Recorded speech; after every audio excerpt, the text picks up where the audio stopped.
All right, so it's time to start working on some military trucks. It's summertime. Stella is giving us the weather report. It's going to be hot again today. We've had persistent heat, which is very unusual for Portland, Oregon, but it is what it is. This military truck seems to have gotten some water in the fuel. It's not running right, and that may be the same for this military truck. The first one I just showed you was a Volvo. Stella was laying under. This is a Pinz 6-wheel drive. Just trying to get something to work here. And this one, I don't know what it is. These tanks just aren't really sealed for the weather. We have a lot of rain here in Oregon, and this may have water in the fuel as well. It seems sealed, but I don't know how moisture gets in there.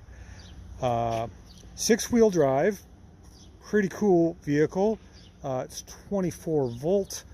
Let's start it up here and just see what we got. The guy was complaining this thing doesn't run good, so I think at the bare minimum it's going to need new spark plugs, possibly spark plug wires, and then maybe some carburetor work. It's got dual carburetors. I've got my dual batteries set up here. It's a 24 volt system. You can see my voltmeter is showing roughly 25 volts. Oops. Open the door. Oh, and so let me show you something else. See this white stuff on the pedal here and on the floor? It's like candle wax. I don't know what that is. It's been so hot here, stuff is melting out of the bottom of the dash. I can't believe it. It was 116 degrees. This thing sat outside. I didn't think about the dash melting. Crazy stuff is happening with our weather. Okay, so this is our key here. We're going to turn it on. We've got a choke here. Let's pull this up. And then we got a start button here. Let's see. Make sure we're in neutral. We are. Oh, didn't really want to start there, but let's try again. Steer some gas.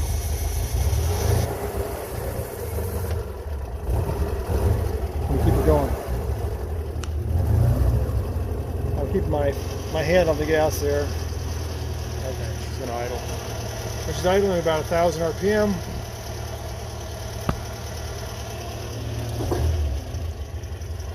Kick it down, 750 now.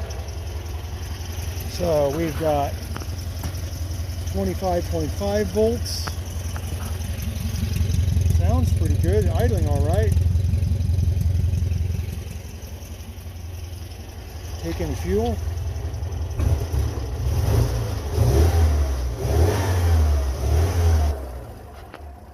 Check the exhaust here.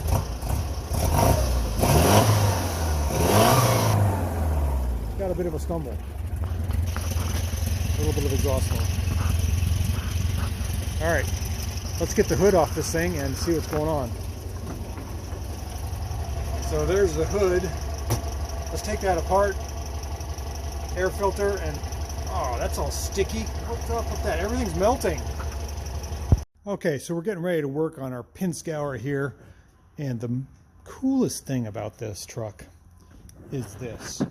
On the 4-wheel drive hub extension, you've got some serrated steel there. It's a nice grip for your boot when you step in. It's a non-skid surface. That's brilliant. So we're going to use that. Climb up into our Pinz and we're going to look down here in the engine compartment. Now this is an air-cooled engine. It draws in air through this big fan here, which pushes it across the top. And we've got spark plug wires that run back and forth this way laterally. Our distributor is right there. Our fuel filter is looking pretty dirty. And our carburetor, which is encased, carburetors, excuse me, encased in goo here. I got to get this lid off. There's our air filter box, and our carburetor intake is through this cover here. But before we do that, let's take a look at where the spark plugs are. We gotta see if I can get my foot back on that thing. Yep. I'm sure a lot of you are not familiar with how Pinz work. Again, it's air cooled. There's a bunch of toilet paper in there. See that fan way back in there? See that? camera just right. See that fan? That's like a Porsche 911 air intake fan to cool the cylinders.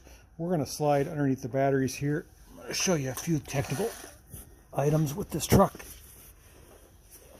This thing is built on a spine. In other words, this big torque tube assembly is the framework for the truck, for the main chassis. So you can see we've got a hydraulic clutch right here, goes into the, I guess, the front clutch. We've got a torque tube or a spine that runs the whole length back to both differentials to feed power to both the wheels. There's differentials, a front differential and a rear differential, and there's a spine in between. Get my light back there. Can you see that back there? Okay, so we're concentrating on spark plugs and tune-up stuff. So we've got an air-cooled engine. If you look up in here, we've got finned cylinder heads and a header, which is split. So we've got 1 and 4 cylinders and 2 and 3 cylinders on these two tubes, where they merge into this heat exchanger, which you can see the tube goes up there. That's how you get your heat for your cabin heat, dual exhaust to the dual inlet, single outlet muffler, and then it's combined back there. What we got to do though is we got to get up in here, pull off our spark plug wires, and our spark plugs are way up in there. See them right there? We got to get those out. See what they look like. All right, so once you get the seats out of your Pinz, you can lift up your fiberglass engine cover, and you got a lot better access to the plastic stuck in there. It's like I changed the oil in 2018. Look at all that paper. I gotta answer that phone. Okay, so I've got the engine cover off, sitting back here, of our Pinz. This is our 3-liter 4-cylinder, I believe, air-cooled. The air is drawn in through this fan, which is like a Porsche 911, from this tube, which goes out to the radiator. And you can see there's some delamination of, I guess that would be sound deadening, and also there's paper back in there. There's also paper in the engine compartment, and it's concerning because, okay, so paper is not supposed to be in the engine compartment. I've seen it where mice have created nests and things, but I have learned over my time as a mechanic that you are to expect the unexpected. There's paper towels, so I can pull this out, shoved in the air ducting. See that hole down there? It's completely packed. So in other words, what happened is someone was standing in front of the car with it running, and paper towels got sucked through the fan, and they're now lodged in the cooling of the engine. I mean, that's just coming out of the cooling tin. So I can pull it out. Oh my goodness. This is a paper towel that was in the, and there's another one down. What the? You gotta expect, and what's this? This is a steering rod in here. You can see that. It's just loose. What is this?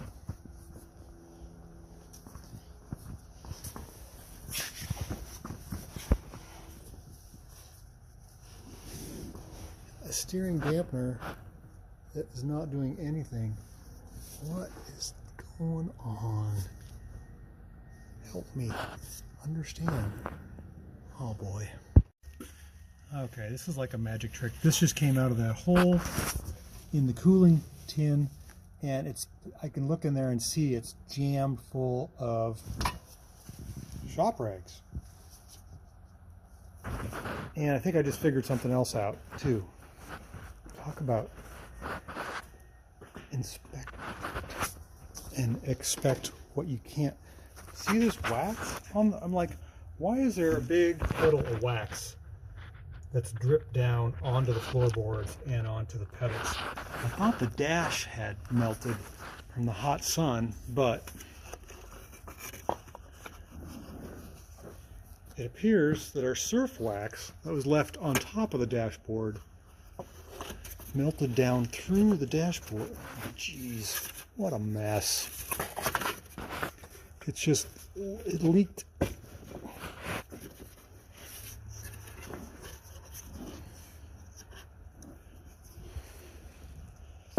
Yeah.